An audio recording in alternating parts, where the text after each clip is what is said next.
kamo, daghan to ng mga tao nga nahimong successful, pero sa man na nawala nagrespeto sa iyang isig kataw, nawala ang pagkatawhanon.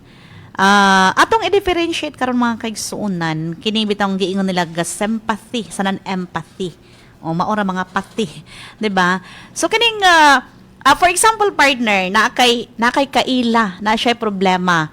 So isip amigo, makisimpatiya ka sa iya ha. So unsa may imong buhaton nga makasimpatiya ka sa iyang gibati na problema? Tanon kuno ija pinaka bugat na problema. Oo, sana diyan ba imong mai-offer na tabang? Depende. Oo.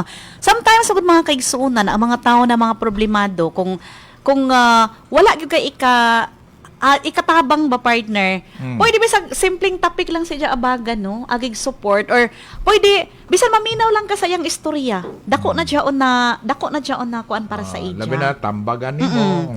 Sometimes partner, diyan mga tao na problemado nga dili ganahan ng tambag. Gusto lang niya ang imong time para sa iya na mag-istorya siya na minaw ka. Ana lang. Simpatiya lang ba? Ono man nimo jud pagsurbad na adya man kayo noon magyayaw diri dako. Kaya nga partner sympathy. Take note, maghisgot ta ng sympathy sa ng empathy.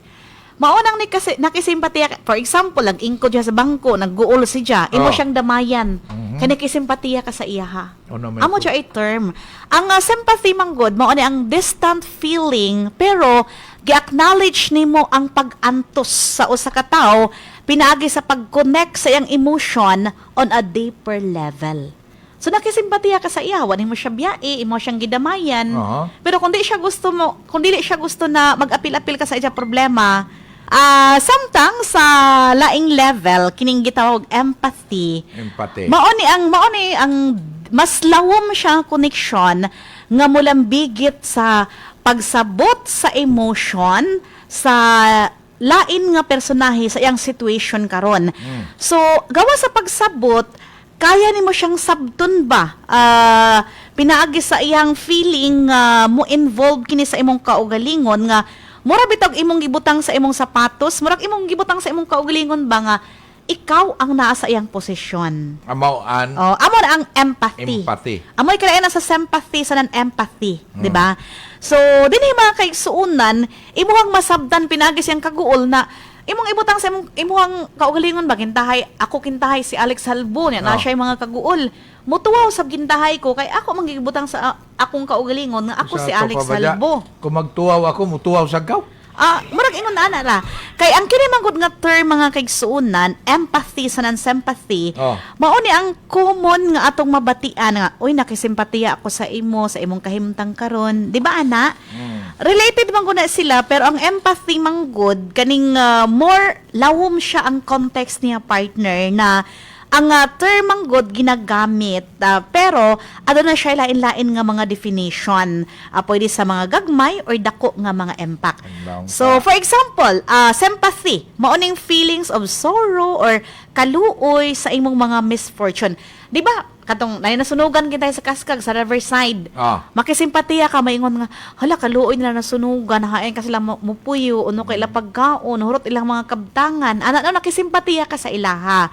Pero ang sympathy mga kaigsuonan mao na ang abilidad sa usa ka tawo na masabtan niya ba ma-feel niya kung uno ang ilang gibati karon pinagi sa sitwasyon sa uban nga mga tawo nga kaning ilang panglantaw or point of view. Gahapon, imbis kay sakit na akong dugan, samot og kasakit, nag-attend ako ng committee hearing as a whole. Gusto na ako tubag na nag-comment din hino na laong may nag-comment partner na kung nagkasuno o kung wala ko no nalumos dito na estudyante sa isa ka premises sa eskwelahan, dili ko no ni iyan ang gi-enumerate ba ato lang klaruhon no, gipaklaro ni Vice Mayor elect Alfonso Pons Kasura na wala nagpasabot ng committee hearing sila as a whole kagahapon tungod sa nahitabo sa usa ka eskwelahan nga diyatoy nalumos sa estudyante. Kung dili, dugay na siya nga plano partner, pero gumikan sa kabisi, permitted di magkakurom, kaya diyatoy na absent, mag-session dili makurom, tapos busy, kay kasabot mata ka election mga kaigsuonan. Pero prior, sa wala pa nahitabo tong dito sa isa ka eskwelahan partner, plano na gyud ay nga mag-committee hearing. Okay.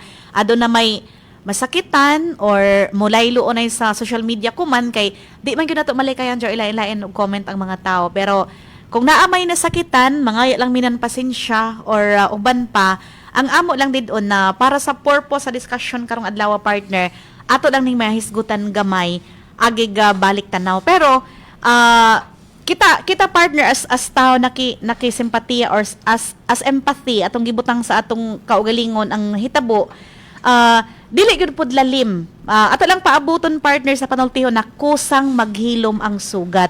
Dili lalim sa side sa amahan nga nawad-an ng anak sanan nakasabot sa partner sa situation ko man sa mga teachers na grabe ang mga sleepless night, maglisod ka og tulog, maglisod kag kaon. Normal man gyud partner nga samtang magpadayon ang investigation jadto jaon anay masuspended na teacher. Jadtoy madamay kay para di na masubli kining inaani nga mga situation ba na mao lang nagiingon na ang mga kalamidad or mga panghitabo dili malikayan pero dili mapugnan pero pwede ta makalikay pinaagi sa paghimo nan pipila ka mga lakang. Ang gusto man kong idugang ani ni Vice Mayor Kasura partner na gawas sa mga lifeguard ug uban pa nga mga well-trained kanang mahibalo mo CPR sulod sa mga establishmento, dili ka swimming pool lang pati sa mga establishmento, ay mas dali na kanang sakyanan ba nga makahatod for example ay basyente na dili kanang naapoy uban na mahibalo ultimo security guard aware sila kung unoy mga hotline numbers kung unoy pang tawagan if ever ay mahitabo ingon ana ang mga situation. So mga kaigsuonan kung maka normal man no maka-comment tanan sometimes sa maka-comment tanan dili mao na nakasakit na bata sa uban. So karon nga panahon be sensitive o sa tano kay gawas sa maong mga ginikanan mga paryente o uban pa gisakitan masab ang mga teachers partner sa Saint Paul kay wala man lagi expect wala na si may magdahom no na kaning mga inani ng mga aksidente ba mahitabo. Sometimes sa partner ay maistorya na medyo sakit sa dunggan, sakit sa dughan pero sa ako lagi nang giingon nga atong hulaton na kusang maghilom ang sugat. Normal gid pag naa ka sa kasakitan na ay mga words na imuha bitong mabuhian partner. Dali mahimong teacher ang imong giabaga na mga responsibility, mga obligation as second parent dili gid lalim mga kaigsuonan mo nang kung wata ika-comment na kanang sakto maghilom na kanu sa tano kay lisod kay makapasakitan ng tao. Usahay man lagi no kanang ang blame bitaw normal man lagi ang Pinoy man lagi no kanang manghanap dayon tudloonon imo man kung sayop ana no kanang mag-blame dayon ba di pa dalim sa side lagi no both side partner pastilan ongoing pa ang investigation. Sino may magtudyo? Sino silim sa side ani sa teacher partner nga maoy i-blame, di ba? Grabe po na sa kasakit sa dughan kay ang imong kargo konsensya ba? Po lang tanong nga di ni mahitabo sa ato ingon ana ang mga situation na jadtoy amahan uno kabugat sa ilang dughan partner na jadtoy amahan nga maligsan maatrasan ni ang kaugalingong anak. Kana bitaw nga mga hitabo mga kaigsuonan grabe jung kapait. Imong kalaban imong konsensya, imong basuron imong kaugalingon dili ka na makatulog, di ka na makakaon. Mawaya ka na sa imong kaugalingon kana nga mga panghitabo. Dili. Atong ibutang sa tong kaugalingon na what if sa inyo nga dyaon na nahitabo mo na magampo na lang kita nga simbak ko. Pares kagahapon no.